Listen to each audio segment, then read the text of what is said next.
En tout cas, le 1er mai est une journée spéciale parce qu'elle permet d'abord de reconnaître à la classe ouvrière toute sa contribution. Pour le cas du Maroc en particulier, la classe ouvrière n'est pas seulement, ne se résume pas à la force de travail, ne se résume pas aux usines, ne se résume pas aux entreprises. C'est une classe ouvrière qui était aussi à l'origine de l'indépendance du pays. Quand, à l'aube de l'indépendance, elle s'est ralliée à la cause nationale de façon claire et apparente contre l'occupant de l'époque et contre le protectorat, autour de feu Sa Majesté Mohamed V, que Dieu ait son âme. C'est une classe ouvrière qui a aussi travaillé pendant des décennies pour faire du Maroc ce qu'il est aujourd'hui. Si le Maroc exporte aujourd'hui, c'est grâce à la classe ouvrière. Si le Maroc est compétitif aujourd'hui, c'est grâce à la classe ouvrière. Si le Maroc a tenu pendant la Covid-19, c'est grâce à la classe ouvrière. Le gouvernement, avec les partenaires sociaux, doivent savoir transmettre et traduire avec des actes tangibles. Alors concrètement,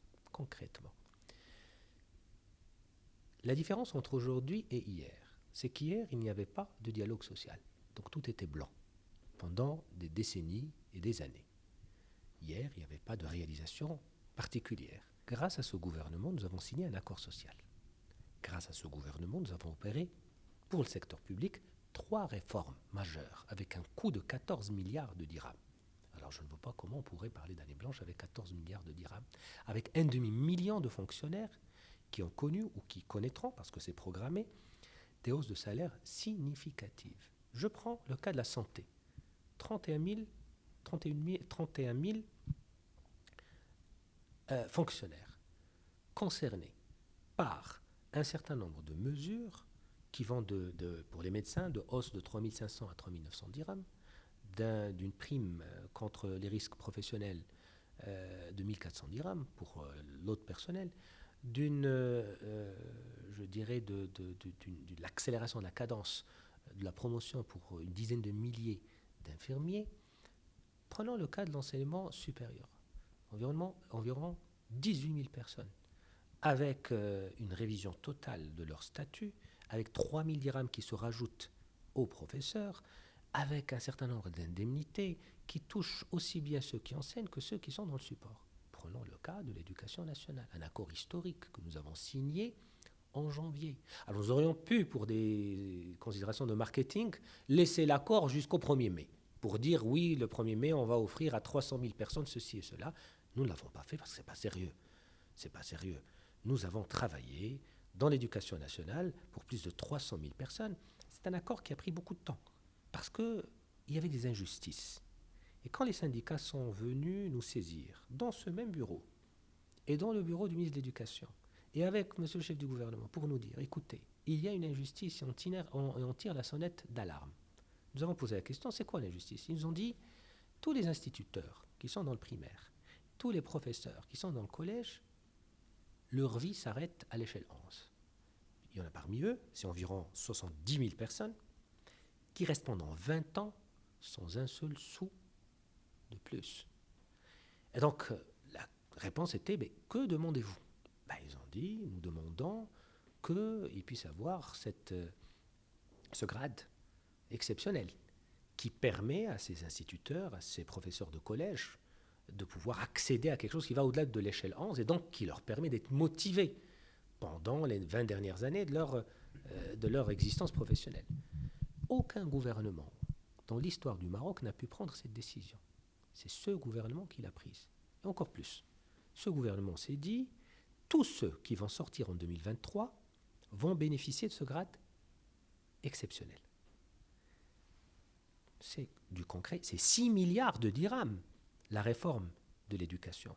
La réforme de l'éducation, c'est 10 000 dirhams par personne, donc par an, soit 833 dirhams en net pour les instituteurs, pour les enseignants de collège, pour les enseignants de lycée, mais avec un style du gouvernement qui dit que on va faire ces augmentations, mais il va falloir qu'il y ait de l'impact sur l'école, sur nos enfants et sur les établissements. Et donc, le gouvernement a un style, il vient avec 14 milliards de dirhams, avec 3 réformes. Il continue le dialogue social parce qu'il y a d'autres points à traiter. Ce sont des réformes lourdes que le pays n'a jamais connues. Pour le secteur privé, nous avons opéré une augmentation du SMIC en septembre dernier de 5% dans le secteur de l'industrie, du commerce et des services. Nous avons opéré une augmentation du SMAG pour l'agriculture de 10%. Et j'ai annoncé dans l'allocution télévisée que nous opérerons en septembre 5% de plus dans le SMIC, pour le SMIC et 5% pour le SMAG. C'est du concret tout cela.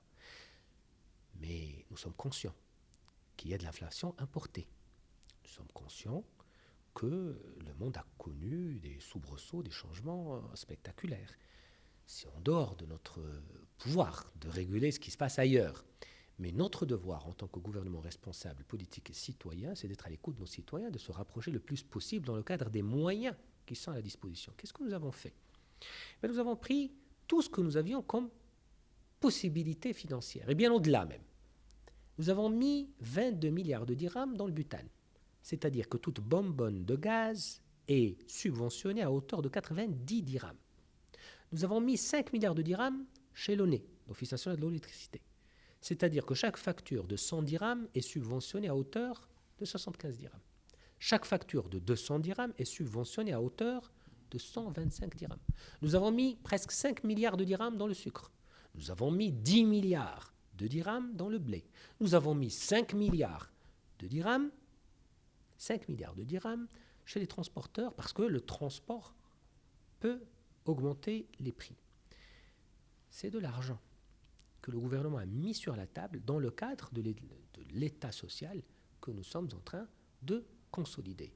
Je suis en train de vous dire que l'augmentation de salaire a eu lieu et que nous continuons à discuter de ce sujet. Nous sommes très conscients de la difficulté qui est réelle. C'est une difficulté qui est mondiale. D'accord ? Et nous avons d'ailleurs mis en place un mécanisme intelligent qu'on a appelé une commission de veille sociale, dont la mission est d'examiner toutes les possibilités d'augmentation de salaire, d'amélioration des revenus pour la prochaine loi de finances. Et donc, c'est un délai raisonnable pour qu'on travaille sur le sujet. Bon, ceci se rajoute. Donc ça, cette commission, c'est un résultat du round d'avril 2023. Elle est toute récente, elle se met en place. Et nous sommes tout à fait conscients de la difficulté qui est là. Et si nous avons fait ce que nous avons fait, c'est pour atténuer. Imaginez le Maroc sans ce que le gouvernement aurait fait. Imaginez cela. Et nous payons aussi le prix d'un certain nombre de réformes qui n'ont pas été faites à temps, comme la réforme de l'eau, par exemple, parce que si nous avions des infrastructures de l'eau qui étaient opérationnelles aujourd'hui, bien des problèmes sur le plan des prix, de l'autosuffisance, sur un certain nombre de sujets, n'auraient pas eu lieu. Donc nous récupérons aussi beaucoup de torts que les anciens gouvernements n'ont pas traités à temps, des projets structurants. C'est pour ça que nous ne voulons pas faire cette erreur. Nous voulons garder le cap en tant que gouvernement. Les réformes doivent se mettre en place. Le Maroc doit sortir de cette situation internationale inédite. L'électricité, par exemple. Vous savez que des pays même voisins ont connu une hausse de l'électricité de 3 à 10 fois. Au Maroc, il n'y a pas eu de hausse d'électricité. Grâce à l'intervention du gouvernement, grâce aux 5 milliards qu'on a mis sur place. Donc il y a eu un effort très important. Naturellement, la demande est trop importante. C'est pour ça qu'il y a des fois quelques divergences de points de vue, mais qui sont légitimes. Nous sommes un gouvernement politique. Nous voulons satisfaire nos citoyens et nous écoutons nos citoyens. Et ce qui fait mal à nos citoyens nous fait mal. Et c'est pour ça que nous sommes mobilisés et nous resterons mobilisés jusqu'à, Inch'Allah, que tous ces effets-là soient atténués. Aourache est un projet du gouvernement qui a connu un franc succès lors de la première année, avec plus de 100 000 personnes qui en ont bénéficié. La grande révélation d'Aourache, et c'est en lien avec le dialogue social en fin de compte, c'est que 70% des personnes qui ont bénéficié d'Aourache n'ont aucun diplôme. Ce sont des gens qui ont du mal à s'insérer dans le marché de l'emploi. L'objectif aujourd'hui, nous avons porté Aourache à 150 000 personnes au lieu d'une centaine de milliers. Le chef du gouvernement a donné le coup d'envoi du programme il y a quelques semaines. Nous nous mobilisons, mais nous voulons aussi faire un chiffre encore plus important dans les chantiers permanents, c'est-à-dire dans les chantiers provisoires, mais également dans les chantiers permanents, c'est-à-dire pour offrir un maximum de chances aux gens de travailler de façon plus longue. Et donc nous avons un certain nombre de dispositions que nous avons prévues et le travail s'est fait. J'ai moi-même fait pendant le Ramadan la moitié des régions du Maroc en tournée pour pouvoir lancer Aourache de façon concrète dans ces régions-là, pouvoir discuter avec les acteurs locaux, pouvoir relever les éventuelles améliorations du programme et pour pouvoir aussi expliquer les nouvelles dispositions d'AORH, pour pouvoir inviter les entreprises, notamment les très petites entreprises, à embaucher des personnes sans diplôme, mais pour lesquelles on pourrait faire des formations. Vous savez, des gens qui ont le niveau du lycée, ils n'ont pas le diplôme du bac, ils n'ont pas un diplôme, mais c'est des gens qui savent faire des choses. C'est des gens qui ont un niveau très respectable. Nous sommes dit à AORH que nous allons d'une part financer la formation de ces gens-là, mais au sein des entreprises. Et deuxièmement, que nous allons subventionner un peu leur recrutement. Donc chaque entreprise, notamment une très petite entreprise qui emploie quelqu'un dans le cadre d'AORH, va recevoir 1500 dirhams pendant 9 mois, à condition qu'elle le garde pendant 12 mois. Et en plus, on va financer la formation de cette personne-là sur le métier que veut l'entreprise. Donc il y a des chances sérieuses que cette personne soit gardée au-delà des 12 mois. C'est ce que nous voulons pour nos concitoyens. On dit du ministre du Travail ou de l'Emploi que c'est celui qui est en osmose avec les syndicats. Il y a une relation très affectueuse. C'est le ministre qui défend les syndicats au sein de l'enceinte du gouvernement. Aujourd'hui, je peux le dire, les relations sont très bonnes avec les syndicats. Il y a naturellement des divergences de point de vue, chacun est dans son rôle. Mais pour les lois en question, naturellement, nous avons une grande détermination à les faire sortir dans des délais très raisonnables, en plus du Code du travail aussi, parce que ce sont des lois qui sont amenées à faire bouger notre société, à libérer le potentiel d'emploi, à donner des signaux importants aux investisseurs. Mais disons les choses clairement, dans le monde qui se présente devant nous, il y aura de plus en plus d'injustices. Mais dans notre pays, et grâce au projet de société de Sa Majesté, nous sommes sur une voie de la justice. Et nous voulons, en tant que gouvernement, être au rendez-vous et à la hauteur de ces attentes de Sa Majesté et d'autres populations. Alors, une loi comme la loi organique sur la grève, c'est un moment pour tout le pays de traduire cette volonté de justice de façon concrète dans cet accord qu'est la loi. Et donc l'idée, et c'est l'assurance que j'ai donnée aux syndicats, c'est de d'abord les écouter, deuxièmement de prendre en compte vraiment toutes les remarques, les avis et surtout les soubassements de ces remarques et de ces avis, d'écouter aussi les entreprises, parce que nous voulons aussi que notre tissu économique continue à fonctionner, qu'il prospère, qu'il soit de plus en plus compétitif.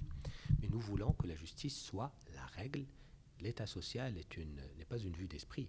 L'État social est un engagement, je dirais, qui correspond aussi à notre ADN, à notre tamribit, si je puis la formuler ainsi. Est-ce que vous leur dites que les 2 lois seront adoptées au terme de cette année législative et que tous leurs droits seront garantis en une phrase, Monsieur le ministre? Vous savez, je n'ai pas besoin de véhiculer un message aux syndicats parce qu'ils me connaissent et je les connais, ils connaissent le gouvernement et le gouvernement les connaît très bien. Ils savent quelles sont les assurances qu'on leur donne, ils savent quelle est l'enceinte dans laquelle ils contribuent et quel est le type de discussion qu'on fait dans ce même bureau. Et aujourd'hui, je n'en dirai pas plus parce que, par respect aussi, à tout ce qu'on échange avec les syndicats, le plus important c'est le résultat et le résultat sera là. Je vous en donne la garantie.